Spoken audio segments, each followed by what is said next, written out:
अस्सलामुअलैकुम। हम revision discuss कर रहे थे चैप्टर नंबर 11 का। और हमने जो प्रीवियस टॉपिक जिनके रिवीजन कंप्लीट कर लिए है उसमें हीट और टेम्परेचर का डिफरेंस था। इसके अलावा जो है हमने thermal expansion, linear expansion, volume expansion को डिस्कस किया।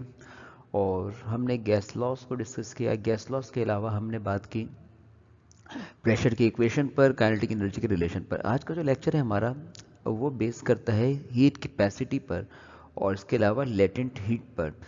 तो आइए समझते हैं इन कॉन्सेप्ट को।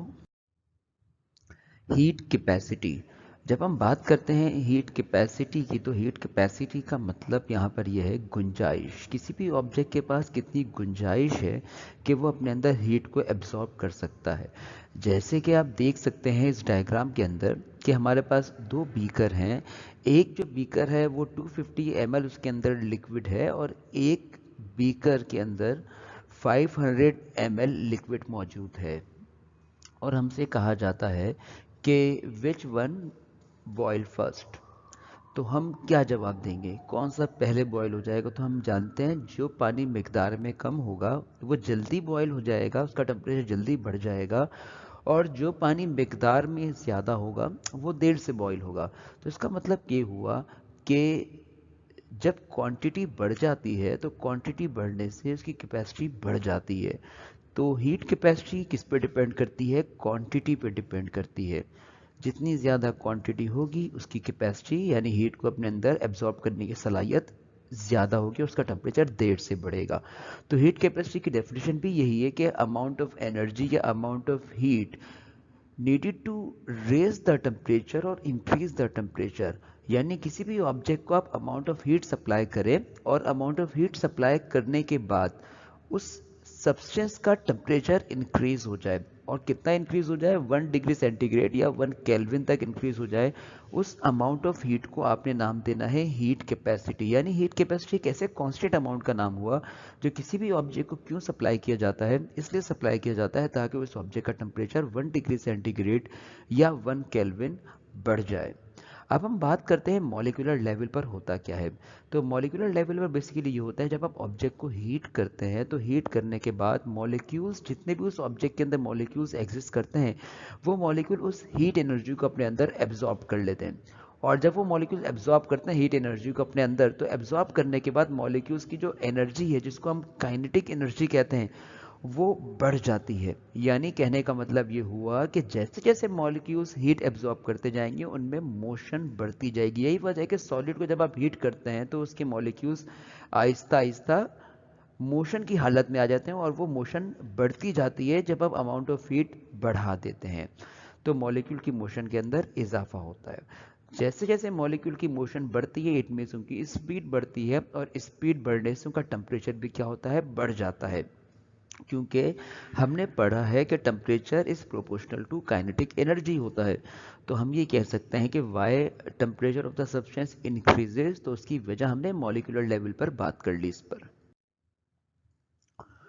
अब हम देखते हैं कि ये जो कॉन्सेप्ट है जिसको हम हीट कैपेसिटी कह रहे हैं, ये हीट कैपेसिटी जो है इसको रिप्रेजेंट किससे करते हैं? हम इसको रिप्रेजेंट करते हैं कैपिटल सी से। Capital C is a symbol which is used to represent heat capacity. अब ये हीट कैपेसिटी जिस प्रॉपर्टी को हम कह रहे हैं वो एक एक्सटेंसिव प्रॉपर्टी है। और एक्सटेंसिव प्रॉपर्टी मतलब क्या है? एक्सटेंसिव प्रॉपर्टी ऐसी प्रॉपर्टी को कहते हैं जो डिपेंड करती है अमाउंट ऑफ सब्सटेंस पर। मतलब ये हुआ कि अगर ऑब्जेक्ट बड़ा है तो उसकी हीट कैपेसिटी ज़्यादा होगी और अगर ऑब्जेक्ट छोटा है तो उसकी हीट कैपेसिटी कम होगी। तो इसका मतलब ये हुआ कि ये एक इंटेंसिव प्रॉपर्टी नहीं है। इंटेंसिव प्रॉपर्टी तो ऐसी प्रॉपर्टी को हम कहते हैं जो अमाउंट ऑफ सब्सटेंस को इंक्रीज या डिक्रीज करने से तब्दील ना हो। अगर तब्दील हो जाती है तो फिर आप उसे इंटेंसिव की जगह एक्सटेंसिव प्रॉपर्टी का नाम देते हैं। अब इस कैपेसिटी को फाइंड कैसे करें? तो कैपेसिटी को फाइंड करने के लिए हमें दो चीज़ों का रेशो चाहिए होता है। वो दो चीज़ें क्या हैं? अमाउंट ऑफ हीट यानी Q और राइज इन टेम्परेचर यानी डेल्टा T। अगर आप इन दो चीज़ों का रेशो ले लेते हैं तो आपको क्या पता लग जाएगा? आपको पता लग जाएगा हीट कैपेसिटी के बारे में। अब इन डायग्राम को आप देख सकते हैं कि जो डायग्राम हम देख रहे हैं, इस डायग्राम में हमें यही नज़र आ रहा है कि हमारे पास दो ब्लॉक्स हैं और इन दोनों ब्लॉक्स को हम हीट सप्लाई कर रहे हैं। फर्स्ट ब्लॉक को भी और सेकंड ब्लॉक को भी हमने हीट सप्लाई किया। अब हीट सप्लाई करने के बाद आप ये देखते हैं कि दोनों ऑब्जेक्ट का जो है टेम्परेचर बढ़ जाएगा, लेकिन टेम्परेचर जो जल्दी इंक्रीज हो जाएगा, फर्स्ट ऑब्जेक्ट जो स्मॉलर ऑब्जेक्ट है उसका टेम्परेचर जल्दी बढ़ जाएगा। उसकी वजह क्या होगी? फर्स्ट ऑब्जेक्ट की हीट कैपेसिटी कम है। क्यों कम है? क्योंकि इसका मास कम है। और सेकेंड ऑब्जेक्ट जो लार्जर ऑब्जेक्ट है, इसकी हीट कैपेसिटी ज़्यादा है क्योंकि इसका मास भी ज़्यादा है। हीट कैपेसिटी डिपेंड किस पे कर रही है? तो हमने कहा amount of heat is proportional to temperature. इस रिलेशन के अकॉर्डिंग हमने ये देखा कि जैसे जैसे आप अमाउंट ऑफ हीट सप्लाई करते जाएंगे, टेम्परेचर के अंदर मुसलसल इजाफा होता जाएगा। तो heat is proportional to amount of temperature या राइज इन टेम्परेचर।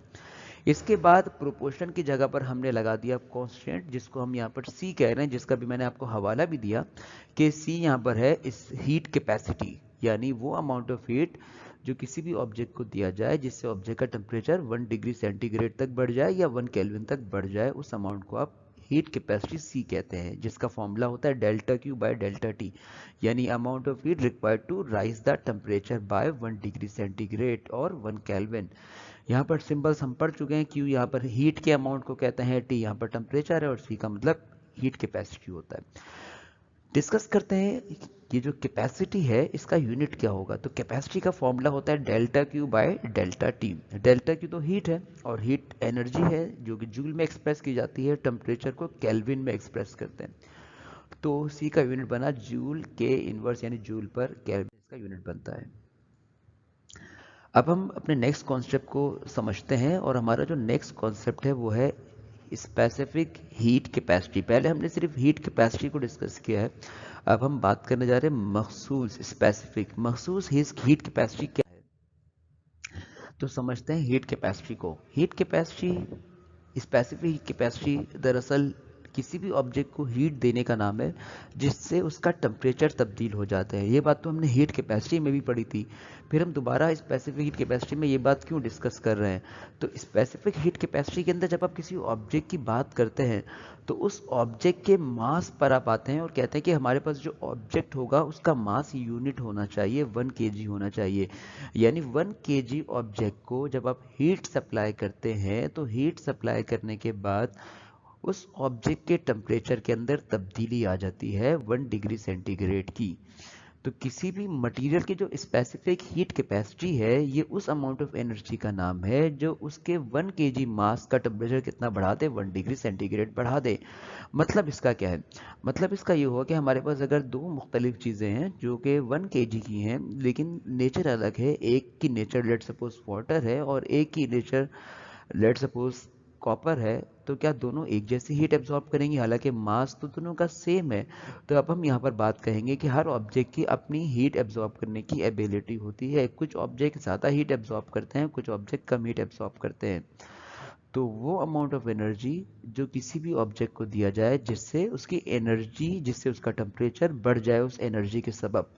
तो हीट एनर्जी बेसिकली हम फाइंड करने के लिए तीन बातों को मल्टीप्लाई करते हैं। हमें देखना पड़ता है कि ऑब्जेक्ट का मास, स्पेसिफिक हीट और टेम्परेचर में चेंज कितना आ रहा है। अब हम डिस्कस करते हैं कि स्पेसिफिक हीट को मैथमेटिकली कैसे एक्सप्रेस करें।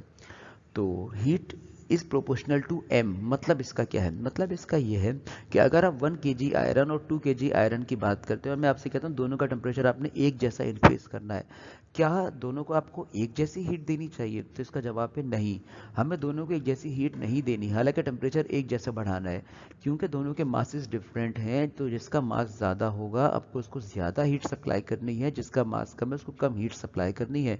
तो मतलब ये हुआ कहने का कि heat is proportional to mass of the substance. Second relation अभी हमने हीट कैपेसिटी में भी देखा कि delta Q is proportional to delta T. Means that if we supply amount of heat delta Q, so increase in temperature by delta T means के heat का amount आप मुसलसल सप्लाई करते जाएं, ऑब्जेक्ट गर्म होता जाएगा और ऑब्जेक्ट गर्म होने का मतलब उसका टेम्परेचर बढ़ता जाएगा। अब हम इन दोनों रिलेशंस को, इन दोनों स्टेटमेंट्स को अगर कंबाइन करें तो कंबाइन करने पे मिलता है delta Q is proportional to M delta T.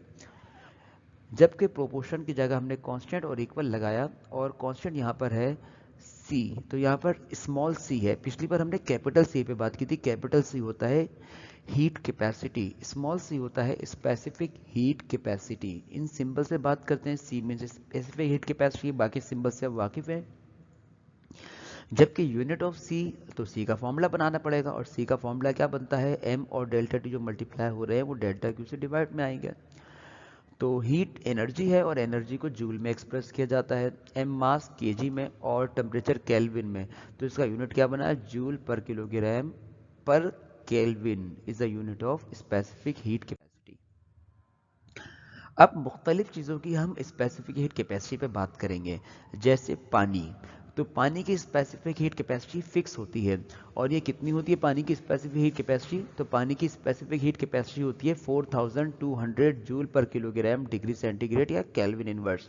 मतलब इसका क्या है, मतलब इसका ये है कि अगर आपके पास एक बीकर है जिसमें आप 1 kg वाटर फिल्ड करके रखते हैं, और आप कहते हैं कि इस पानी का टेम्परेचर आपने बढ़ाना है। लेट्स से इसका टेम्परेचर, इनिशियल टेम्परेचर अभी 20 डिग्री सेंटीग्रेड है, आप चाहते हैं कि 20 से बढ़कर कितना हो जाए, 21 हो जाए, 21 डिग्री सेंटीग्रेड हो जाए। तो कितना बढ़ा रहे हैं आप बढ़ा रहे हैं 1 डिग्री सेंटीग्रेड तक टेम्परेचर। अब जाहिर सी बात है, आपने टेम्परेचर इंक्रीज करना तो अमाउंट ऑफ हीट तो सप्लाई करना पड़ेगा। तो कितना अमाउंट ऑफ हीट सप्लाई करना है, क्योंकि हमारे पास 1 kg वाटर है, तो 1 kg वाटर को हम अगर इतना अमाउंट दें 4200 अमाउंट ऑफ जूल अगर सप्लाई कर देते हैं, तो इतने जूल एनर्जी सप्लाई करने के बाद पानी का टेम्परेचर 20 से राइज होकर 21 हो जाएगा। तो इसका मतलब कि जो 4200 है उसने यूनिट डिग्री सेंटीग्रेड टेम्परेचर बढ़ा दिया। तो 1 डिग्री सेंटीग्रेड बढ़ाने के लिए जो हीट दी जाएगी, अब आप उसे हीट नहीं कहेंगे, उसे नाम देंगे स्पेसिफिक हीट कैपेसिटी का। इसी तरीके से एल्युमिनियम की अगर बात की जाए तो एल्युमिनियम की होती है 900। अब ये 900 का मतलब क्या है, तो आप देख सकते हैं कि यहाँ पर हम 1 kg एल्युमिनियम देखें, 1 kg वाटर था, ये 1 kg एल्युमिनियम है, मास दोनों के सेम है, लेकिन अमाउंट ऑफ हीट देखें यहाँ पर 900 दी जा रही है। इससे क्या हो रहा है, अगर एल्युमिनियम का टेम्परेचर भी 21 था, मान लेते हैं कि इनिशियल टेम्परेचर इसका भी 20 डिग्री सेंटीग्रेड है और हमें 21 करना है, तो मुझे अमाउंट ऑफ हीट देनी है। क्या मुझे इतनी ही अमाउंट ऑफ हीट देनी है, तो इसका जवाब है नहीं, आपने इतनी अमाउंट ऑफ हीट नहीं देनी। अब आपने कितनी अमाउंट ऑफ हीट देनी है, 900 जूल अमाउंट ऑफ हीट देनी है। इससे टेम्परेचर 20 से कितना हो जाएगा, 21। तो क्यों डिफरेंट है, एल्युमिनियम एक अलग सब्सटेंस है, पानी एक अलग चीज़ है, तो दोनों को टेम्परेचर को बढ़ाने के लिए आप अलग अलग हीट की क्वांटिटी सप्लाई करते हैं। क्योंकि यूनिट डिग्री सेंटीग्रेड बढ़ा रहे हैं आप, तो उस अमाउंट को नाम देते हैं स्पेसिफिक हीट कैपेसिटी का।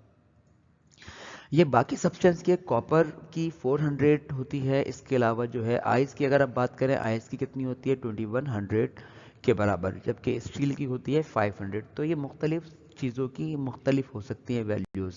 इनमें जो सबसे ज़्यादा स्पेसिफिक हीट कैपेसिटी होती है वो किसकी होती है, पानी की, 4200 जूल पर किलोग्राम डिग्री सेंटीग्रेड। अब एक ऑब्जर्वेशन से उन्हीं को बात करते हैं, जैसे गोल्ड और एल्युमिनियम, हमने यहाँ पर दो मेटल की बात की। ये हमारे पर डिफरेंट मेटल्स थे, और हम चाह रहे हैं कि इनको हीट सप्लाई करते हैं, दोनों के 1 kg थे और हमने इनको हीट सप्लाई की। तो हमने ये देखा कि जब हम हीट सप्लाई करते हैं, same amount of heat supply करते हैं, तो अमाउंट ऑफ हीट सप्लाई करने के बाद हीट दोनों को एक जैसी दी जा रही है, ठीक है। तो होता यह है कि जो गोल्ड है, heat about 7 time faster than aluminium. यानी अगर आपने लेट सपोज 10 मिनट तक इसको भी हीट दी और 10 मिनट तक इसको भी हीट दी, तो हुआ ये कि गोल्ड का टेम्परेचर 20 से राइज करके 90 तक पहुंच गया, जबकि ये 20 से, लेट सपोज यहाँ पर 90 से बहुत कम है इसका टेम्परेचर। तो इसका मतलब क्या है, इसका मतलब ये है कि गोल्ड की स्पेसिफिक हीट कम है और एल्युमिनियम की स्पेसिफिक हीट ज़्यादा है। क्यों, क्योंकि टेम्परेचर देर से बढ़ रहा है। इसी एग्जांपल में आप देख लें कि 1 kg गोल्ड 1 kg वाटर का कंपैरिजन किया गया है, तो इसके अंदर देखें आप, इसके अंदर हो ये रहा है कि पानी और गोल्ड आप दोनों को same amount of heat supply करते हैं, लेकिन होता यह है कि पानी के लिहाज से जो गोल्ड है वो 30 टाइम्स जो है जल्दी आप कह लीजिए गर्म हो जाता है। तो इसका मतलब ये होता है कि गोल्ड को जो हीट एनर्जी चाहिए वो आयरन वो 1 kg ऑफ वाटर से बहुत कम चाहिए, यानी water takes 30 times longer to heat than gold. इसका मतलब हम कह सकते हैं कि गोल्ड की स्पेसिफिक हीट बहुत कम है एज कम्पेयर टू वाटर, जब भी तो गोल्ड का टेम्परेचर शूट कर गया और 90 तक पहुंचा, जबकि वही अमाउंट ऑफ हीट जब हम पानी को देते हैं तो उसका टेम्परेचर 20 के आसपास ही रहता है। अब हम एक कंपैरिजन देखते हैं कि डिफरेंस क्या है हीट कैपेसिटी और स्पेसिफिक हीट कैपेसिटी के अंदर। तो हीट कैपेसिटी का मतलब होता है किसी भी ऑब्जेक्ट को हीट दी जाए ताकि उसका टेम्परेचर बढ़ जाए। लेकिन जब स्पेसिफिक की बात की जाती है तो यहाँ पर हम यूनिट मास कंसीडर करते हैं। यूनिट मास के हवाले से जब बात की जाती है तो हम उसे स्पेसिफिक हीट कहते हैं। डेफिनेशन की अगर बात की जाए थ्योरेटिकल डेफिनेशन के हवाले से, तो amount of heat required to change the temperature by 1 degree. यहाँ पर भी अमाउंट ऑफ हीट है, लेकिन यहाँ पर हम 1 ग्राम या 1 kg की बात करते हैं और टेम्परेचर कितना बढ़ाते हैं, 1 डिग्री सेंटीग्रेड बढ़ाते हैं। जबकि हमारे पास जो हीट कैपेसिटी है ये मास पे डिपेंड करती है, जबकि स्पेसिफिक मास पे डिपेंड नहीं करती। मतलब ये हुआ कि ये एक एक्सटेंसिव प्रॉपर्टी का नाम है हीट कैपेसिटी, और इंटेंसिव प्रॉपर्टी होती है specific heat capacity. Relationship between heat capacity and specific capacity, delta Q equal to C M delta T, ये अमाउंट ऑफ हीट है in terms of specific heat, और delta Q C delta T ये amount of heat है in terms of heat capacity. दोनों equation को जब compare करेंगे तो कंपेयर करने के बाद सी डेल्टा टी और सी एम डेल्टा टी हमने एक कंबाइन किया, कंपेयर किया, तो डेल्टा टी और डेल्टा टी कैंसिल हुआ। तो कैंसिल होने के बाद capital C equal to C M, मतलब ये हुआ कि हीट कैपेसिटी दो चीज़ों के प्रोडक्ट का नाम है। दो चीज़ें क्या है, मास और स्पेसिफिक हीट का अगर प्रोडक्ट लेंगे तो आपको क्या मिल जाएगी, आपको स्पेसिफिक, आपको हीट कैपेसिटी का पता लग जाएगा। लेटेंट हीट, लेटेंट हीट क्या है? लेटेंट हीट जैसे स्पेसिफिक हीट या हीट कैपेसिटी के अंदर टेम्परेचर चेंज होता है, तो लेटेंट हीट एक ऐसी अमाउंट ऑफ हीट होती है जिससे स्टेट चेंज होती है। अगर आपको स्टेट चेंज करनी है तो आपको कौन सी हीट सप्लाई करनी होती है, आपको लेटेंट हीट सप्लाई करनी होती है, यानी the amount of which is required to change the state of an amount of mass M. तो वो जो अमाउंट है हमारे पास, जो किसी भी स्टेट में, लेट सपोज मेरे पास 1 kg आइस है, वो 1 kg आइस को मुझे लिक्विड में चेंज करना है, मीन्स मुझे स्टेट चेंज करनी है। तो अब जब मैं हीट दूंगा वो स्पेसिफिक हीट नहीं कहलाएगी, वो लेटेंट कहलाएगी। तो लेटेंट हीट क्यों दी जाती है? ताकि फेस या स्टेट चेंज हो। सॉलिड है अगर आपके पास और उसको लिक्विड में चेंज करना है, तो आपको सॉलिड से लिक्विड में चेंज करने के लिए जो हीट देंगे उससे हीट से ये मेल्ट होगा, और मेल्ट होने के बाद ये लिक्विड बनेगा। तो इसको मेल्ट करने के लिए जो हीट देंगे आप, तो वो हीट को आपने कहना है इस लेटेंट हीट। तो लेटेंट हीट क्या है? ये 1 kg सॉलिड को आपने किस में कन्वर्ट करना है, 1 kg लिक्विड में, तो मेल्ट करना पड़ेगा। अगर वही अमाउंट ऑफ वापस में से निकाल लेते हैं आप, इस केजी में से, इस लिक्विड में से अमाउंट ऑफ हीट वापस निकाल लेते हैं, यानी फ्रीजर में रख देते हैं आप, तो ये क्या हो जाएगा, दोबारा फ्रीज भी हो जाएगा। इसी तरीके से अगर आप इसको जो है लिक्विड को हीट सप्लाई करते हैं तो हीट सप्लाई करने पर गैस बन जाएगी, यानी सॉलिड टू लिक्विड बनाने के लिए, लिक्विड टू गैस बनाने के लिए जो हीट देते हैं उससे आपने क्या नाम देना होता है, latent heat. Latent heat find करने का फॉर्मूला क्या है? तो हीट बराबर है एम एल एफ या एम एल वी। अब यहाँ पर एम एल एफ या एम एल वी क्या रिप्रेजेंट करते हैं, उन पे बात करते हैं। क्यू का मतलब तो होता है अमाउंट ऑफ हीट जो कि जूल में एक्सप्रेस की जाती है, मास है केजी में, लेटेंट हीट ऑफ फ्यूजन, और एक है लेटेंट हीट ऑफ वेपराइजेशन। अब दोनों में फ़र्क क्या है? फ्यूजन बेसिकली मेल्ट करने वाली जो हीट है वो लेटेंट ऑफ फ्यूजन, और जो वेपर बनाने के लिए जो हीट होती है उसे आप कहते हैं latent heat of vaporisation. L F और एल बी से हम उसको रिप्रेजेंट करते हैं। हीट ऑफ फ्यूजन, वो हीट जिससे कोई ऑब्जेक्ट सॉलिड से लिक्विड में अपने आप को चेंज कर ले, उसे आपने हीट ऑफ फ्यूजन कहना होता है। अब इस हीट ऑफ फ्यूजन को फाइंड करने का तरीका क्या है? तो हीट ऑफ फ्यूजन को फाइंड करने का तरीका ये होता है कि आपने उस ऑब्जेक्ट के मास को एल एफ से मल्टीप्लाई करना है, तो आपको पता लग जाएगा उसकी कितनी अमाउंट ऑफ हीट रिक्वायर्ड है। जैसे कि इस डायग्राम में आप देख सकते हैं कि हमारे पास 1 kg आइस मौजूद है, और अगर हम इतना अमाउंट देते हैं, 334 × 0 जूल का अमाउंट देते हैं, तो इससे होता क्या है, यानी इतने अमाउंट देने के बाद होता है ये कि 1 kg जो आइस थी वो 1 kg लिक्विड वाटर में अपने आप को चेंज कर लेगी। तो कहने का मतलब ये हो, जो आपने अब हीट दी है उस हीट को कहेंगे हीट ऑफ फ्यूजन, और ये जो कांस्टेंट अमाउंट है 334 × 0 का जो अमाउंट है, इसे कहेंगे स्पेसिफिक लेटेंट हीट या लेटेंट हीट ऑफ फ्यूजन का नाम देंगे आप इसे। अगर हमारे पास 2 kg आइस हो, तो 2 kg आइस के लिए हमें कितनी हीट देनी पड़ेगी? तो इसका जवाब है 1 kg के लिए तो इतना अमाउंट देना पड़ता है, तो 2 kg के लिए इसका डबल अमाउंट देना पड़ेगा आपको। हीट ऑफ वेपराइजेशन यानी amount of heat required to change liquid to vapour. तो लिक्विड को गैस में चेंज करने के लिए आपको जो हीट देनी है, आप उस हीट को कहेंगे हीट ऑफ वेपराइजेशन या लेटेंट हीट ऑफ वेपराइजेशन। जैसे लिक्विड वाटर है हमारे पास, मुझे इसको गैस में कन्वर्ट करना है, तो मुझे उसको इतनी अमाउंट ऑफ हीट देनी है, तो इस अमाउंट ऑफ हीट को मैंने क्या नाम देना है, लेटेंट हीट का नाम देना है। तो लेटेंट हीट क्या चीज़ है, amount of heat required to change the liquid into gas. उसको फाइंड करने का तरीका MLV होता है। LV एक कांस्टेंट अमाउंट है लेटेंट हीट का, जो कि यहाँ पर हमें नज़र आ रहा है। सॉलिड टू लिक्विड जब आप चेंज करते हैं तो सिर्फ स्टेट चेंज होती है, टेम्परेचर में कोई तब्दीली नहीं आती। इस तरह लिक्विड टू जब आप चेंज करते हैं गैस, तो सिर्फ और सिर्फ आप जो है स्टेट चेंज करते हैं, टेम्परेचर में चेंज नहीं आता। अब ये मुख्तलिफ ऑब्जेक्ट की लेटेंट हीट है। एल्यूमिनियम की लेटेंट हीट ऑफ फ्यूजन, यानी अगर आपके पास 1 kg एल्यूमिनियम है, आपको उसको लिक्विड में कन्वर्ट करना है तो आपको इतनी हीट देनी पड़ेगी, और अगर उसको वेपर बनाना है तो आपको इतनी हीट देनी पड़ेगी। जबकि एल्यूमिनियम का मेल्टिंग पॉइंट 2519 के बराबर है और बॉइलिंग पॉइंट 10,900 डिग्री सेंटीग्रेड है। मतलब ये हुआ कि आपको इतने डिग्री तक उसको गर्म करना है, तब जाके वो मेल्ट होगा, और इतने डिग्री तक आपने उसे करना है, तब जाके वो बॉयल होगा, अपने आप को वेपर में कन्वर्ट करेगा। ये गोल्ड की है, वाटर की है, मुख्तलिफ सब्सटेंस की है।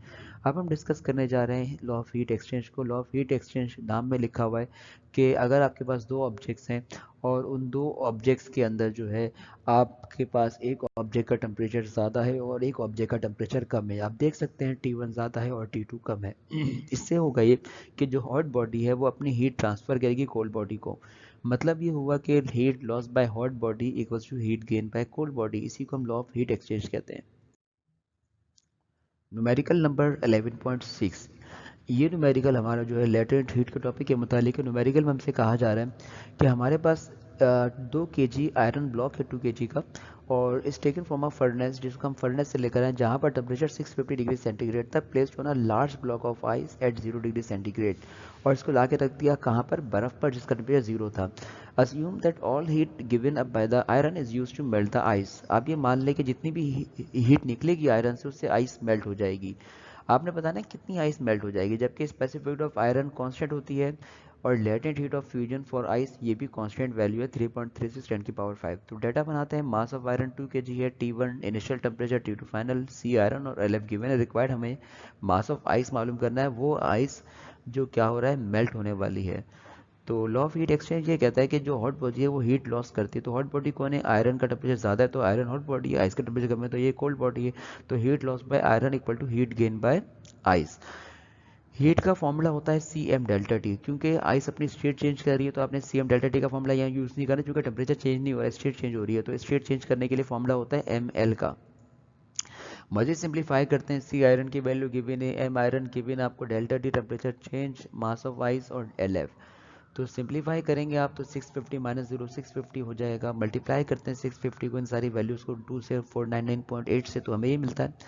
तो मास ऑफ आइस पता लग गया आपको, आपने 3.36 10 की पावर 5 को डिवाइड करना है, और डिवाइड करने का जवाब मिलेगा 1.9 kg। यानी इतनी जो आइस है 1.9 kg, ये आइस क्या होगी, लिक्विड में कन्वर्ट हो जाएगी। कैलोरीमेट्री की बात करते हैं अब। कैलोरीमेट्री बेसिकली जब हम कैलोरी की बात करते हैं तो कैलोरी का मतलब होता है वो अमाउंट ऑफ हीट जिससे आप 1 डिग्री सेंटीग्रेड बढ़ा दें, और 1 कैलोरी किसके बराबर होता है, 4.184 जूल के बराबर होता है। ये 1 कैलोरीज हमें डिफरेंट जो फूड से रिलेटेड प्रोडक्ट्स हैं वहाँ पर नज़र आती हैं, वहाँ पर amount of energy in terms of calories में बताई जाती है। तो कैलोरीमेट्री हमने समझ लिया। कैलोरीमेट्री बेसिकली कैलोरी हमने समझा, कैलोरी के बाद कैलोरीमेट्री क्या है, मेजरमेंट ऑफ हीट मूवमेंट। हम यहाँ पर हीट को मेजर करना चाह रहे हैं, तो हीट को मेजर करने के लिए हम यूज़ करते हैं कैलोरीमीटर।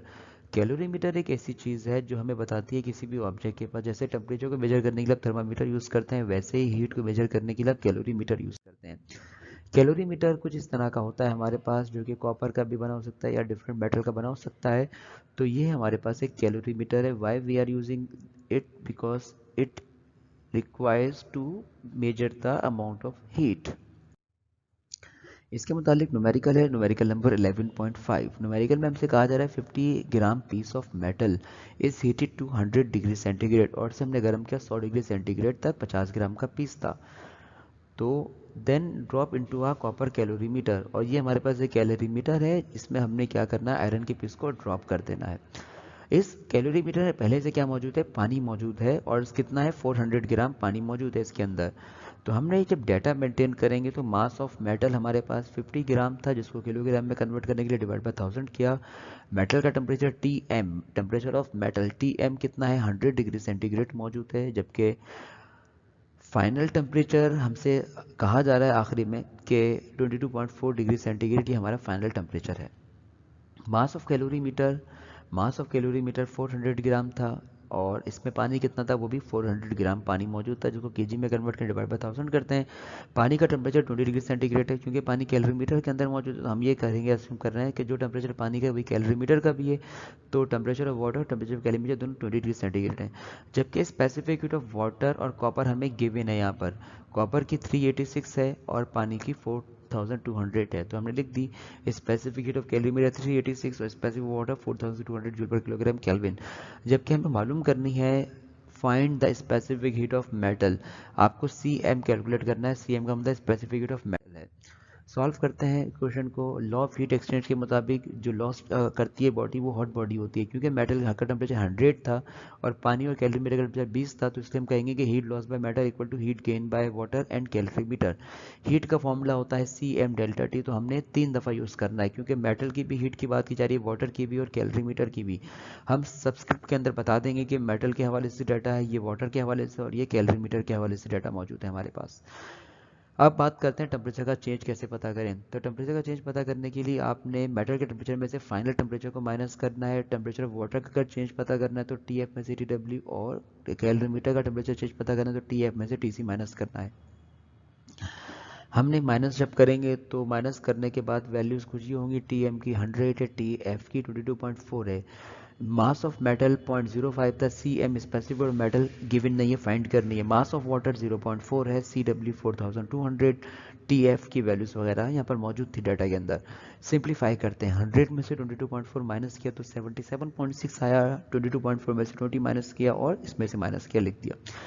मज़ीद सिंप्लीफाई किया हमने इसको, तो मज़ीद सिंप्लीफाई करने पर हमें मिला यहाँ पर कि जब हम इन वैल्यूज़ को मल्टीप्लाई करेंगे 4200 को 2.4 को 0.4 को, तो 4032 मिलेगा, जबकि इन तीनों वैल्यूज़ को मल्टीप्लाई करेंगे 370.56 है।